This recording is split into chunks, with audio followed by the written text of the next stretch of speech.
আসসালামু আলাইকুম। তো আমি আপনাদের মাঝে আবার আরেকটি ভিডিও নিয়ে আসলাম। সেটা হচ্ছে OnePlus সম্পর্কে। তো যে বিষয়টা আপনাদেরকে আমি জানাবো সেটা হচ্ছে অনেকের জন্য খুশিরই সংবাদ, OnePlus যারা ইউজার তাদের জন্য। তো সেই খুশির সংবাদটা কি, তাই আমি আপনাদের মাঝে এখন জানাচ্ছি আর কি। তো খুশির সংবাদটা হচ্ছে বাংলাদেশে অফিসিয়ালি ভাবে OnePlus-এর সার্ভিস সেন্টার প্লাস OnePlus-এর যে অফিসিয়াল ফোনগুলো এখন থেকে পাওয়া যাবে। ঠিক আছে, আপনার আগে যেরকম আপনার OnePlus মোবাইলগুলো ছিল, এগুলো হচ্ছে আমরা আনঅফিসিয়াল ভাবে ইউজ করতাম। তো এখন থেকে আর কি আনঅফিসিয়াল ইউজ করতে হবে না, এখন থেকে অফিসিয়ালি ভাবে আমরা ইউজ করতে পারবো। আর এই অফিসিয়ালি ইউজ করার ভিতরে সুবিধা হচ্ছে আপনার যে কোনো ধরনের সমস্যাই হোক, এটা কিন্তু আমরা এখন থেকে সমাধান পাবো।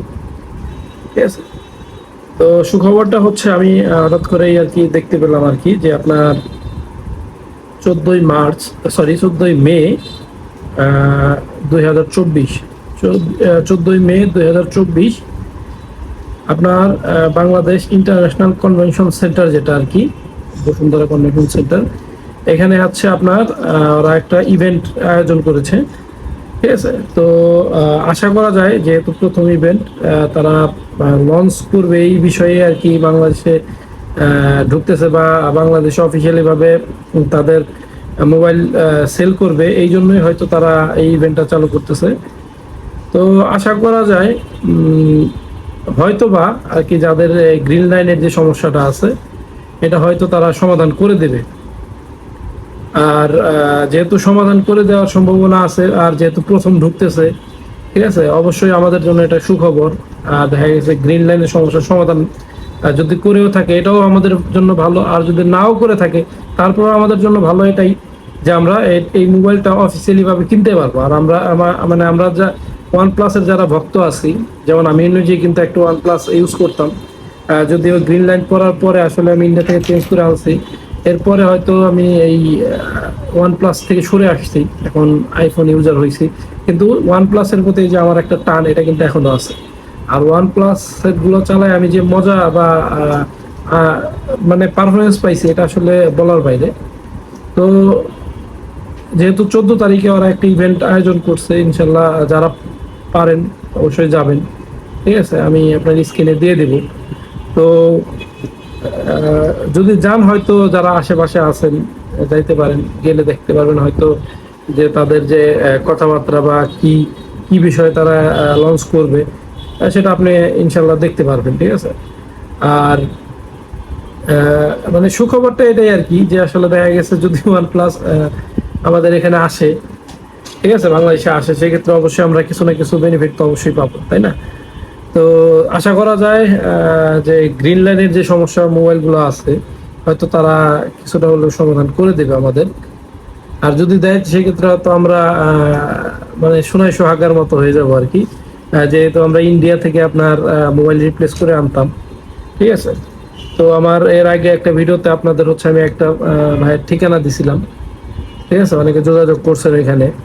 তো যাই হোক, আসলে ওইটা আমার সাথে কোনো কানেক্টেড না, আমি ফেসবুকে দেখছি, এই জন্য আপনাদের বলছি। কিন্তু আমি বারবারই বলছি যে আপনারা যাচাই বাছাই করে তারপর আপনার মোবাইলটা দিবেন। তো এখন যেহেতু এই সংবাদটা পেলাম আর কি, যে না দেখা গেছে আসতেছে বাংলাদেশে অফিসিয়ালি, হয়তো 2 দিন আগে আর পরে, তো সেক্ষেত্রে বলা যায় আর কি যে আপনার হয়তো মানে আমাদের যে গ্রিন লাইনের সেটগুলো আছে, এগুলো হয়তো তারা সমাধান করে দেবে প্রথম পর্যায়ে। ঠিক আছে, যদি দেয় তাহলে তো আলহামদুলিল্লাহ। ঠিক আছে, আমি আগেও বললাম, এখনো বলি। ঠিক আছে, দেখা গেছে আপনারা যারা OnePlus ইউজার আছেন, দয়া করে হয়তো কিছুদিন ওয়েট করেন। ঠিক আছে, এখন আপাতত অন্য একটা সেট বা অন্য একটা মোবাইল চালাইতে থাকেন। ঠিক আছে, তবে হ্যাঁ, অ্যান্ড্রয়েড ছাড়া চলা আসলে কঠিন। কিন্তু যেহেতু আসতেছে, যারা OnePlus ইউজার আছেন, এত টাকাতে সেটটা কিনছেন, এখন দেখা গেছে বেচতে গেলে 8-10 হাজার টাকা, 12 হাজার টাকা পাওয়া যায়। সেক্ষেত্রে আমি মনে করবো ওয়েট করাটাই উত্তম। ঠিক আছে, আর যদি নাই হয়, দেখা গেছে নাই চেঞ্জ করে ফ্রি রিপ্লেসমেন্ট নাই করে দিলে, কিন্তু তারপরেও দেখা গেছে আপনার ডিসপ্লেটা যদি চেঞ্জ করেন, তারপর অরিজিনাল একটা ডিসপ্লে আপনাকে দেবে। ঠিক আছে, এই দিক থেকে আপনার কিন্তু একটা প্লাস পয়েন্ট। ঠিক আছে। তো ডিসপ্লেটা যদি অরিজিনাল হয় অবশ্যই সেটটা আপনি চালায় মজা পাবেন, ঠিক আছে। আর ওয়ান প্লাসের সিস্টেমটা হচ্ছে ওই স্যামসাং এর মতোই, আপনার দেখা গেছে একেবারে বডি সহ আপনাকে রিপ্লেস করে দেয়, ঠিক আছে। তো এই জন্য আপনাদেরকে বলতেছি যারা ওয়ান প্লাস ইউজার আছেন অবশ্যই এই জিনিসটা খেয়াল রাখবেন, ঠিক আছে। এখন আমারও মাঝে মাঝে হইতেছে যে আসলে আমার মোবাইল রাখলেও হয়তো ভালো হইতো, তারপর আমার আক্ষেপ নাই, কারণ হচ্ছে আমি যেহেতু ইন্ডিয়া থেকে আপনার রিপ্লেস করে আনছি, কিছু টাকা খরচ হইতে, কিন্তু আমার রিপ্লেস করাতে আমি ভালো একটা পাইছি। আর আমার এলিভেন আরটা অনেকে প্রশ্ন করেন ভাই আমি যে রিপ্লেস করে যে মোবাইলটা আছে এটা রাখি নাই কেন। আসলে রাখি নাই কারণ হচ্ছে আমি অ্যাপেলে শিফট করছি, যার কারণে আসলে এটা রাখা হয় নাই। আর এখন আরেকটা আমি সাইড ডিভাইস হিসাবে হচ্ছে আপনার তো এই জন্য আর কি ওয়ান প্লাস এখন আর ইউজ করি না। তবে হ্যাঁ, যদি অফিসিয়ালি ভাবে বাংলাদেশে ওয়ান প্লাসের শোরুম আসে, অফিসিয়ালি পাওয়া যায়, ইনশাল্লাহ আবার ওয়ান প্লাস আমি শিফট করবো আর কি। তো ওয়ান প্লাস সেট গুলো চালায় অনেক মজা, যারা চালাইছেন বা চালাইতেছেন এরা বুঝতে পারতেছেন। শুধু একমাত্র ধরাটা খাইছি আমরা হচ্ছে গ্রিন লাইনে। তবে আমি যতটুকু মনে করি যে ওয়ান প্লাস কিন্তু এই দিক দিয়ে সফল। সফল কোন দিক দিয়ে? দেখা গেছে তারা কিন্তু যে গ্রিন লাইনের প্রবলেমটা ছিল এটা কিন্তু অনেকটা সমাধান করতেছে। ফ্রি পারুক, আপনার এক্সচেঞ্জ পারুক, ভাউচার পারুক, ফ্রি ডিসপ্লে চেঞ্জ পারুক, যেভাবে তারা কিন্তু করে দিচ্ছে। তো এদিক থেকে আমি মনে করবো না তারা সফল, এবং কি তারা অনেক রিকভারি করার চেষ্টা করতেছে। ইন্ডিয়াতে কিন্তু এখন প্রায় অনেকটাই কমে গেছে। আর আরেকটা বিষয় আমি খেয়াল করছি, ইন্ডিয়ান ভেরিয়েন্ট গুলোতে অনেক কম আপনার গ্রিন লাইন করছে। আমাদের বাংলাদেশের যে ইউনিট গুলো ছিল এগুলোতেই বেশিরভাগ গ্রিন লাইনের সমস্যাটা ছিল। তো এই জন্য আপনার যেহেতু ধৈর্য ধরছেন আর কয়েকটা দিন ধৈর্য ধরেন, ঠিক আছে। যেহেতু অফিসিয়ালি ভাবে তারা ইভেন্ট করতেছে, অবশ্যই তাদের বাংলাদেশের সাথে ব্যবসা করার সম্ভাবনাটা আছে। তো এই জন্য আমি মনে করি যে আর কিছুটা দিন ওয়েট করেন, ইনশাল্লাহ সমাধান পেয়ে যাবেন। হয়তো দেখা গেছে যদি 14 তারিখে ওনারা ইভেন্ট করে, হয়তো আপনার দু একের ভিতরেই, দু এক মাসের ভিতরে এরা হয়তো অফিসিয়ালি ভাবে হবে। আর অ্যাকচুয়ালি ইভেন্টে গেলে আর কি, বা ইভেন্টটা যখন হবে তখন আর কি বিস্তারিত আরো জানা যাবে যে আসলে তাদের পরিকল্পনা কি।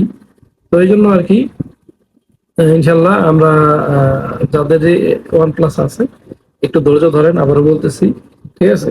হুটহাট করে মার্কেটের ডিসপ্লে আপনার চেঞ্জ করেন না, ঠিক আছে, সেক্ষেত্রে আপনাদের জন্য ভালো হবে, ঠিক আছে। তো যাই হোক, এই তো আর কি কথাবার্তা মোটামুটি। তো সবাই ভালো থাকবেন, আমার জন্য দোয়া করবেন। আর যদি আমার কোনো তথ্যে বা কোনো কথাতে ভুল ত্রুটি হয়ে থাকে অবশ্যই ক্ষমা দৃষ্টিতে দেখবেন, যেহেতু মানুষ হিসেবে ভুল হইতেই পারে। তো যাই হোক, আল্লাহ হাফেজ, ভালো থাকবেন সবাই। আর ইনশাল্লাহ ওয়ান প্লাস রিকভারি করার চেষ্টা করতেছে, দেখা যাক, আল্লাহ ভরসা।